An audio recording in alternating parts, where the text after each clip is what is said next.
अस्सलाम वालेकुम dear student. मैं आपका फ़िज़िक्स ट्यूटर अब्दुल मनान यूसुफ। हमने इससे पहले chapter number 1 first year physics measurement का एक दो लेक्चर हम लोगों ने रिकॉर्ड कर लिए हुए हैं। आज हम इम्पोर्टेंट टॉपिक जो है और इससे रिलेटेड जितने भी शॉर्ट क्वेश्चन होंगे उनको अप्रोच करने की मैक्सिमम ट्राई करेंगे। तो आज का हमारा जो टॉपिक है वो है डायमेंशन के बारे में। फर्स्ट ऑफ ऑल हमें डायमेंशन के बारे में पता होना चाहिए। Each basic measurable physical quantity represented by a specific symbol written within square bracket. देखें जी, हर एक फिजिकल क्वांटिटी जिसको आप मेजर कर सकते हैं उसको आप स्पेसिफिक सिंबल की मदद से स्क्वायर ब्रैकेट के अंदर लिखते हैं। इसको हम लोग क्या बोलते हैं? डायमेंशन। अब वेरी इंपॉर्टेंट यहीं पे एक और शॉर्ट क्वेश्चन है कि हम लोग जो भी फिज़िकल क्वांटिटीज़ की डायमेंशन वगैरह निकालते हैं और उसके दो कोई यूजेस बताने होते हैं। तो दो यूजेस उसके जो हैं वो basically checking the homogeneity of physical equation. Homogeneous का मतलब यह है कि आया कि दोनों साइड्स जो हैं किसी भी फार्मूले की इक्वल हैं या नहीं हैं। और number 2 driving a possible formula, यानी आप कोई नया फार्मूला ड्राइव करना चाह रहे हैं तो उसके लिए ये आपको बड़ी हेल्पफुल साबित होगी। तो अभी ये हमने डेफिनेशन और इसके दो यूजेस देख लिए हैं जो कि पेपर के अंदर बारहा रिपीट होते हैं। तो अभी हम लोग एक्सरसाइज के अंदर भी डायमेंशन के बारे में क्वेश्चन सॉल्व करेंगे, लेकिन उससे पहले हम लोग acceleration, force, work, energy, dimension of power की डायमेंशन वगैरह निकालना सीखते हैं। तो बेटे याद रखिएगा, मैंने कुछ यहाँ पे हिंट लिखे हुए हैं। अगर लेंथ आ जाती है तो लेंथ के लिए आपने डायमेंशन एल स्क्वायर ब्रैकेट लिखनी है और मैथ के लिए एम स्क्वायर ब्रैकेट। टाइम अगर आ जाए तो टाइम की डायमेंशन टी स्क्वायर ब्रैकेट होगी। तो अब देखते हैं जी क्वेश्चन हम लोग। लेट करें स्पीड है। स्पीड बेसिकली क्या होती है? Distance over time. स्पीड हमारे पास है डिस्टेंस ओवर टाइम। अब दी बेसिकली डिस्टेंस क्या होता है? लेंथ बिटवीन टू पॉइंट्स होती है। तो हम देखें डिस्टेंस लिखें या लेंथ लिखें, एक ही बात है। लेंथ ओवर टाइम लिख लिया। लेंथ की डायमेंशन मैंने भी आपको बताई थी। लेंथ की डायमेंशन क्या होगी? एल। और टाइम की डायमेंशन क्या होगी? टी होगी। तो एल ओवर टी, ये बेसिकली डायमेंशन आ गई हमारे पास स्पीड की।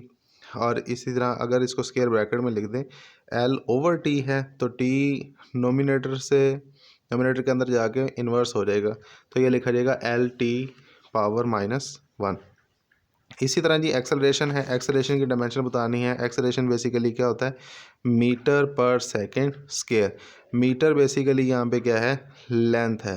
और second is a unit of time, तो हमने लिख लिया टाइम का स्क्वायर। अब नीचे नेगेटिव नहीं लिखेंगे क्योंकि मैंने बार में लिख दिया हुआ है। तो लेंथ ओवर टाइम, टाइम का हमारे पास क्या है? स्क्वायर है। तो यहाँ पे देखें एल ओवर टी स्क्वायर है। एल ओवर टी स्क्वायर है तो टी को जब ऊपर लेके जाएंगे नोमिनेटर के अंदर तो इसकी वैल्यू जो है वो इन्वर्स में हो जाएगी।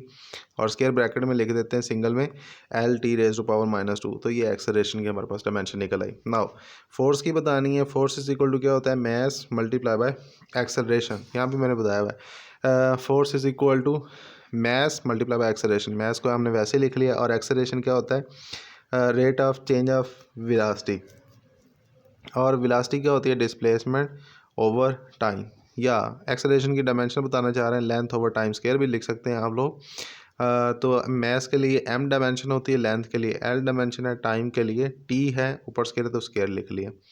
अब एम वैसे, एल बिल्कुल वैसे, टी की पावर 2 है, ऊपर जाएगा जब नोमिनेटर में तो इसकी वैल्यू क्या हो जाएगी? इन्वर्स हो जाएगी, पावर इन्वर्स हो जाएगी। तो एक्स फोर्स की जो डायमेंशन है वो क्या है?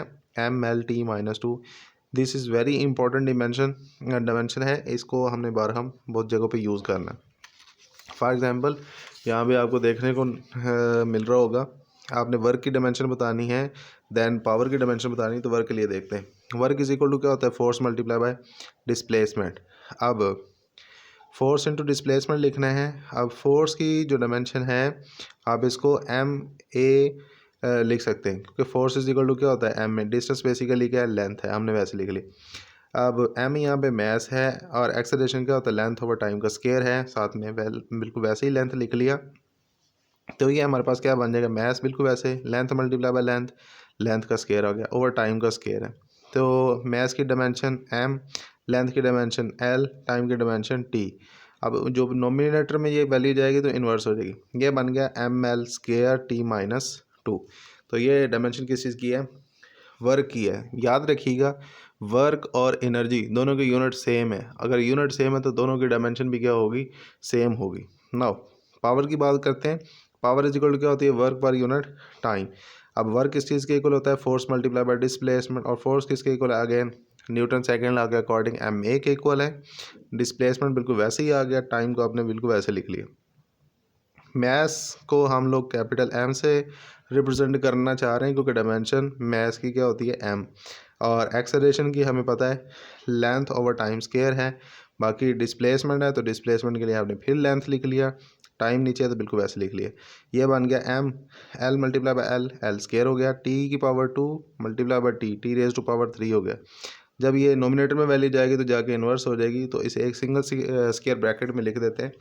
तो पावर ऑफ डायमेंशन क्या है जी? ml²t⁻³ बाकी यूजेस हैं इसके, वो मैंने आपको ऑलरेडी बता दिए हुए हैं कि जो यूनिट है हमारे पास, सॉरी यूजेस ऑफ डायमेंशन है। होमोजेनिटी के लिए आप यूज़ करते हैं, checking the homogeneity of physical equation, और number 2 driving a possible formula. अब हम एक्सरसाइज के शार्ट क्वेश्चन की तरफ आ जाते हैं। यहाँ पर हम लोग देखते हैं कि फर्स्ट क्वेश्चन क्या है? Name several repetitive phenomena occurring in the nature. Nature के अंदर बार बार रिपीट होने वाले कोई ऐसे हमें फेनोमेना बताएं जिनके अंदर which could serve as responsible time standard, जिसको हम टाइम स्टैंडर्ड के तौर पे यूज़ कर सकते हैं। तो आप जस्ट पॉइंट याद रखिएगा, 3 से 4 पॉइंट बता देंगे इनफ है। Number 1 rotation of earth around around the sun, कह लें आप लोग रोटेशन ऑफ अर्थ अराउंड, यहाँ पर डायरेक्ट लिख लें सन, ये आसान हो जाएगा ज़्यादा। इसी तरह रोटेशन ऑफ मून अराउंड अर्थ, या फिर रिवॉल्विंग इलेक्ट्रॉन अराउंड न्यूक्लियस, ये भी हो सकता है। Sunrise sunset, motion of moon, changing of weather, heart beat, इसको आप टाइम स्टैंडर्ड के तौर पे यूज़ कर सकते हैं अगर ये बिल्कुल एक ही कांस्टेंट स्पीड के साथ हो रहे हैं। देन है जी give the drawbacks to use the period of pendulum as time standard, कि सिंपल पेंडुलम का जो टाइम पीरियड है हम इसे टाइम स्टैंडर्ड के तौर पे यूज़ क्यों नहीं कर सकते, इसकी रीज़न हम लोगों को बतानी है। तो देखिए भाई, time period of simple pendulum क्या होता है? T=2πL/g, इसका स्क्वायर रूट। इसका मतलब ये हुआ time period of pendulum is directly proportional to the square root of length. इसी तरह T is direct inversely proportional to the square root of g। यानी अगर लेंथ चेंज हो जाती है तो टाइम पीरियड ऑफ भी पेंडुलम चेंज हो जाएगा। इसी तरह से अगर g की वैल्यू, ग्रेविटेशनल एक्सेलरेशन चेंज हो जाता है तो टाइम पीरियड फिर वो भी चेंज हो जाएगा। तो इस वजह से हम लोग सिंपल पेंडुलम का जो टाइम पीरियड है उसे टाइम स्टैंडर्ड के लिए यूज़ नहीं करते। पढ़ भी लेते हैं। जी change from place to place, therefore time period also varies from point to point. इसी तरह से time period is also affected by air friction and temperature, ये पहला पैरामीटर मैंने नहीं बताया था। Hence it can not be taken as time standard. यानी कि अगर लेंथ भी चेंज हो जाएगी, टेम्परेचर की वजह से लेंथ ही चेंज होगी ना, एयर फ्रिक्शन की वजह से भी लेंथ चेंज हो जाएगी, तो इस वजह से हम इसे टाइम स्टैंडर्ड के तौर पे यूज़ नहीं कर रहे होते। ये इसके ड्रॉबैक्स हैं कि क्यों नहीं इसको इस्तेमाल कर रहे। देन जी why do we find it useful to have 2 units for the amount of substance. Amount of substance के लिए आप 2 यूनिट यूज़ कर रहे होते हैं। वो 2 यूनिट कौन कौन से हैं हमारे पास? नंबर 1 हमारे पास जी मोल है, और नंबर 2 किलोग्राम है।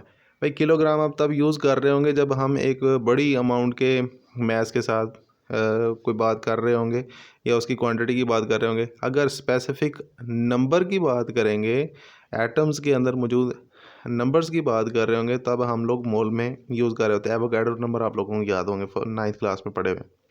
सो आंसर पढ़ लेते हैं जी। When we are concerned with the number of particles, then we use mole as unit of amount of substance। यानी फिक्स नंबर ऑफ पार्टिकल अगर बताने हैं कि पार्टिकल कितने एक एटम के अंदर, तो फिर हम मोल का सहारा लेंगे। और on the other hand but in case when we are concern with the quantity of matter we use the unit kilogram. तो अब हम जब बड़े मैस की बात कर रहे होंगे तब हमें ज़रूरत होती है जी किसकी? किलोग्राम मैस की। अब एक स्टूडेंट है जी, क्वेश्चन नंबर 1.4 है। मैं तेज़ तेज़ इसलिए बोल रहा हूँ ताकि आपका कम से कम टाइम में मैक्सिमम जो है ना सिलेबस कवर हो जाए। 3 students measured the length of needle with a scale on which minimum deviation is 1 millimetre. एक स्टूडेंट है जी, उसने कोई लेंथ नीडल की जो सुई है, सुई जो है बेसिकली उसकी लेंथ मेजरमेंट की हुई है जो कि 1 मिलीमीटर है। आर रिकॉर्डेड, उसने रिकॉर्ड किया कुछ values. Number 1 0.2145 dot, second option है जी 0.21, देन है जी 0.214। Which record is correct and why, कौन सा रिकॉर्ड ज़्यादा करेक्ट है और क्यों है। देखिए भाई, आपने 9th क्लास में ना 3 मीटर से पढ़े हुए हैं। नंबर 1 आपने मीटर रूल पढ़ा हुआ है, देन आपने वर्नियर कैलिपर पढ़ा हुआ है, देन आप लोगों ने स्क्रू गेज पढ़ा हुआ है। तो स्क्रू गेज का लीस्ट काउंट सबसे कम था, जिसका लीस्ट काउंट सबसे कम होगा उसकी वैल्यू भी ज़्यादा एक्यूरेट होती थी। तो हम पॉइंट के बाद 3 डिजिट तक मैक्सिमम एक्यूरेट वैल्यू बता सकते हैं। In this record, 0.214 is more correct than other because the length can be measured up to 3 decimal due to the least count of 1 millimeter। तो इतना कर लें, इनफ है। हम पॉइंट के बाद, डेसिमल पॉइंट के बाद 3 डिजिट तक बता सकते हैं। इस वजह से हम लोग कहेंगे कि 0.214 वाली वैल्यू जो है वो ज़्यादा करेक्ट है। इसको छोड़ दें, ये वाला क्वेश्चन इतना इंपॉर्टेंट नहीं है। The period of simple pendulum is measure by a stop watch. Stop watch की मदद से आपने एक सिंपल पेंडुलम का टाइम पीरियड मेजर किया है। What type of error are possible the time period. ये देखें 11 टाइम आया हुआ, ये वेरी इंपॉर्टेंट क्वेश्चन है। तो देखें, अगर हम लेंथ मेजर कर रहा है वो बंदा, सॉरी स्टॉप वॉच की मदद से टाइम पीरियड मेजर कर रहा है, तो 2 तरह के हमारे पास एरर हो सकते हैं। या तो रैंडम एरर होगा या फिर सिस्टमेटिक एरर होगा।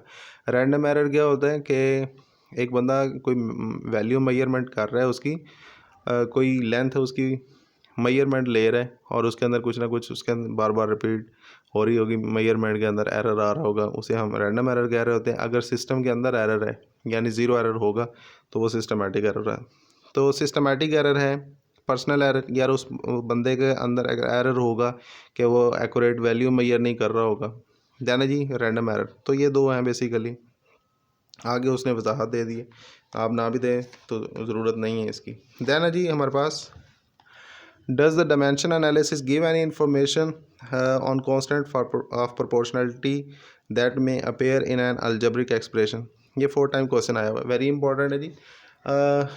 जो डायमेंशन एनालिसिस है वो हमें कांस्टेंट ऑफ प्रोपोर्शनलिटी के बारे में कोई भी इंफॉर्मेशन नहीं देता है। जैसा कि t इज़ इक्वल टू 2 पाई है, l ओवर g है, तो 2 और पाई दोनों ही क्या हैं, कांस्टेंट हैं, तो इसके बारे में हमें डायमेंशन कोई भी इंफॉर्मेशन नहीं देती। तो पढ़ लेते हैं। No, dimension analysis does not give any information about the constant of proportionality और डायमेंशन लेस कांस्टेंट। एग्जाम्पल उसने बताई हुई है, t is equal to 2 pi l over g, या the numerical value 2 pi which is constant cannot be determined by dimension analysis, however it can be found experimentally। आप इसको experimentally perform कर सकते हैं। उसके बाद है जी write the dimension of pressure and density. ये 17 टाइम क्वेश्चन आया हुआ है, it is a very important question. तो प्रेशर इज इक्वल टू क्या होता है जी हमारे पास, फोर्स पर यूनिट एरिया। अगर इसको आप मैथमेटिकली लिखना चाहें तो P is equal to F over A है। फोर्स की डायमेंशन, अभी हम डायमेंशन की बात कर रहे थे, फोर्स की डायमेंशन क्या होती है, ML/T-2, और एरिया क्या होता है, मीटर स्क्वायर। अगर डायमेंशन बताना चाहिए तो L स्क्वायर लिखेंगे। एक सिंगल L से एक L क्या हो जाएगा, कैंसिल आउट हो जाएगा। नोमिनेटर के अंदर, सॉरी डिनोमिनेटर के अंदर L रह जाएगा और वो नोमिनेटर के अंदर जाके क्या हो जाएगा जी, इन्वर्स हो जाएगा। तो डायमेंशन क्या बन गई प्रेशर की, ML-1T-2।